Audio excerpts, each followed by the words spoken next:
What is a biblical fast? How do I do a biblical fast? How do I even begin a biblical fast? I'm Pastor Steve. Our church is La Viña de Gracia in La Caleta, Colombia, just outside the capital city of Bogota.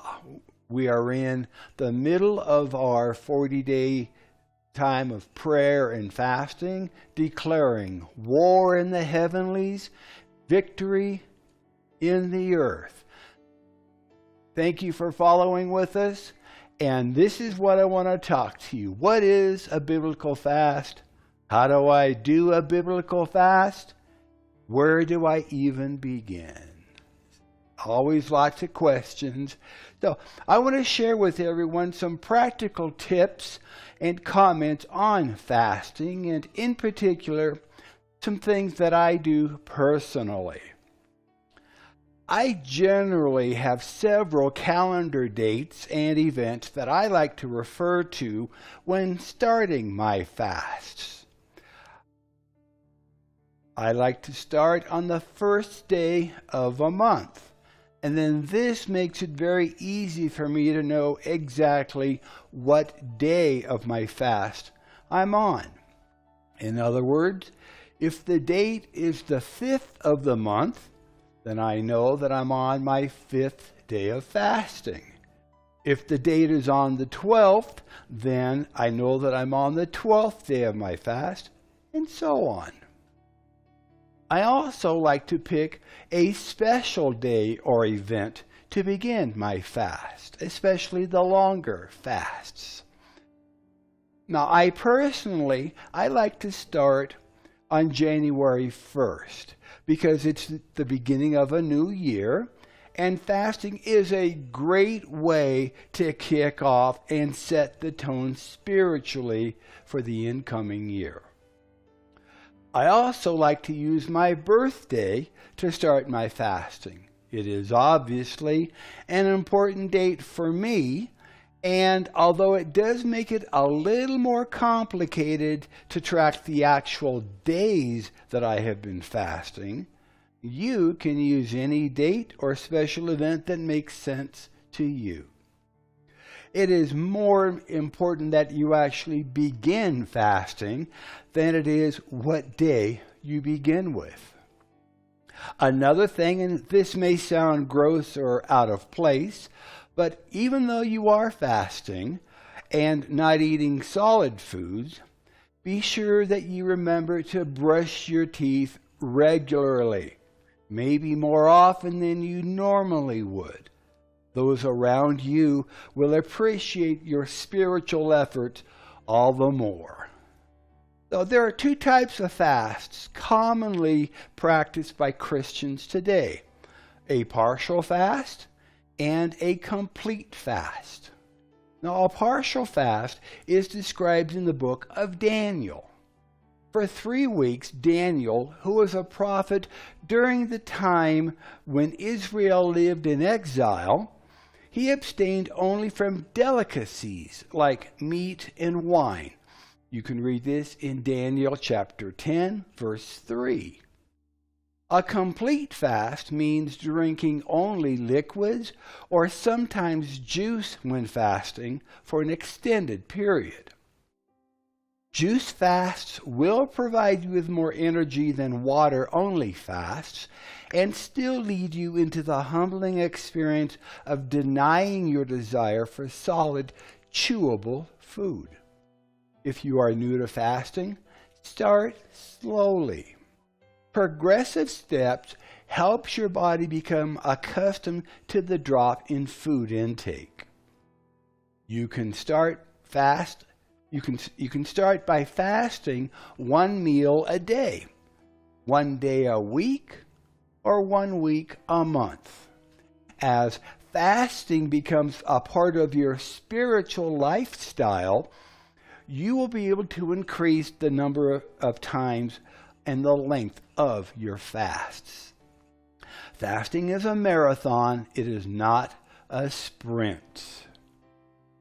So in preparing for the fast, The normal fast involves abstaining from all forms of food, but not from water, and commonly lasts 24 hours, usually from sunrise to sunrise. If you are fasting for the first time, you might begin by missing a meal or two. Over time, you can build up to a full day or more. Begin by refraining from solid food, but drink liquids. Water is the best, since soft drinks are not good for the digestive system, and coffee and tea stimulate the nervous system.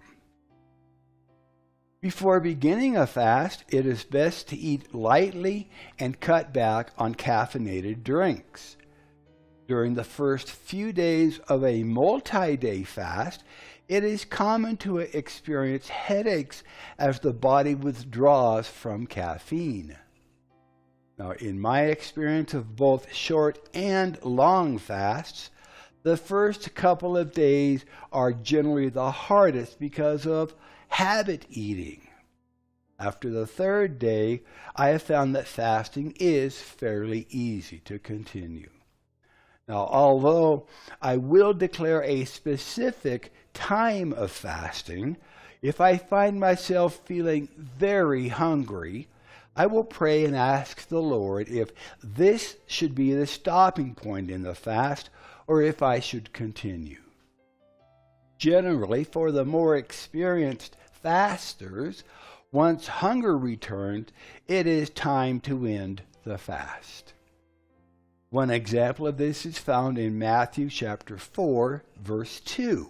Matthew 4, verse 2. And when he, Jesus, had fasted 40 days and 40 nights, he was afterwards hungry. So if you are planning for an extended fast, say more than 14 days, you should prepare mentally and physically by cutting down on food intake 1 week before the actual fast, taking on a vegetarian type diet to control cravings for food. Reduce your intake of beverages like coffee, tea, and soft drinks as well. Drink plenty of water. And this is always a good idea, whether you're fasting or not.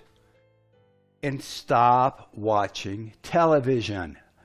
You will soon discover how much advertising goes on about food. In the morning, you're going to see advertising for lunch. At lunchtime, you're going to see advertising for dinner.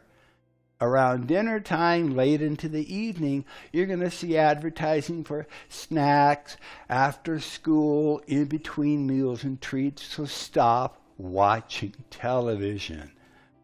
You will discover that it is so much easier when you're not being inundated with advertising promoting what you deserve to eat at lunchtime.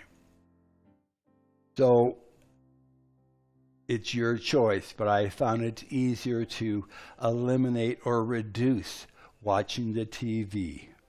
Now, during the fast, set aside specific and significant time to worship and seek God in prayer. Plan ahead so that your time can be unhurried and conducive to enjoy the Lord. Many people begin this time by repenting of any sins the Lord brings to mind and asking for God's forgiveness. This is essential to ensure that sin is not hindering your communications with the Lord. Then plan time to make your requests known to God and to seek His will. Take breaks to study scripture passages that you have chosen. And do not rush your time with God. Take time to listen. Ask, then listen. Keep a notebook and pen nearby to record the ideas, the insights, the directions, and instructions that He impresses upon your mind. When you turn down the noise of Western civilization by fasting, you can more easily hear the voice of our God. Continue to drink plenty of water. Apple or watermelon juice is a great morale booster. And sleep early. The first days of the fast are usually the most challenging. Persevere through this period. Press in and move on. Consult your doctor if you are unsure of any headaches or bodily reactions. When it comes time to breaking the fast, to ending it, breaking the fast may require as much discipline as beginning it. During the fast, your stomach contracts and your body's digestive and elimination systems are at rest. The longer you fast, the more the digestive organs need to reactivate before functioning at full speed. If you plan to fast only 1 or 2 days at a time, it is best to end the fast with a small glass of fruit juice as your first meal. Gradually introduce small amounts of easily digestible foods such as yogurt, soup, fresh fruit, and cooked vegetables. If your fast continues longer than just a few days, you should continue with juices for a day or more before gradually introducing more substantial foods like yogurt, soup, and fruit. And if you can, homemade soup is better than the store-bought canned soup. There's a lot of sodium in what you buy in the stores. That's just a personal preference of mine. Now be sure that you introduce new food in small quantities and that you chew it very well. You should stop eating at the slightest sensation of fullness. If fasting only a few days at a time, ending the fast should be easier. If you have built up to and desire to fast longer, you should consult your physician and review a health book on fasting. Now, according to the Food and Nutrition Encyclopedia, for healthy individuals, and this is a quote, for healthy individuals, no harm results from short-term fasting. End of the quote. The average person can go without food between 21 and 40 or more days before the body begins to eliminate vital tissue, called starvation. I'm going to read that. I'm going to say that again. The average healthy person can go without food between 21 and 40 or more days before the body begins to eliminate vital tissue. If you have underlying health issues such as pregnancy, anemia, behavioral disorders, or other chronic health problems, you should never fast without consulting a physician first. So, what if you fail at fasting? What if you get partway through and grab a meal? Well, fasting is a marathon, not a sprint. It takes time to build up your spiritual fasting muscles. If you fail to make it through your first fast, don't be discouraged. You may have tried to fast too long the very first time, or you may need to strengthen your understanding and resolve. Keep trying until you do succeed. God will honor you for your faithfulness. There have been times in my fasts that I wanted to go a certain length of time, and I only made it 10 days into it. Just continue, or maybe that's the right time to stop your fast. Start again fresh a week or two later. Pray about it and declare the time. It's not a competition. It is a marathon.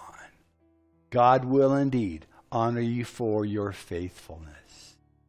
So in conclusion, fasting is a way God's people have humbled themselves before Him for more than 3,000 years. Jesus, David, and many other followers of our God have gone without food for a little while to worship and pray to the one who supplies all of our needs. You will be in good company along your dedicated time of prayer and fasting. Preparation is planning with a purpose. Planning with a purpose is what preparation is all about. If you will set aside a little time and seek the Lord about your reasons for fasting and for how long your fast should be, you will have great success.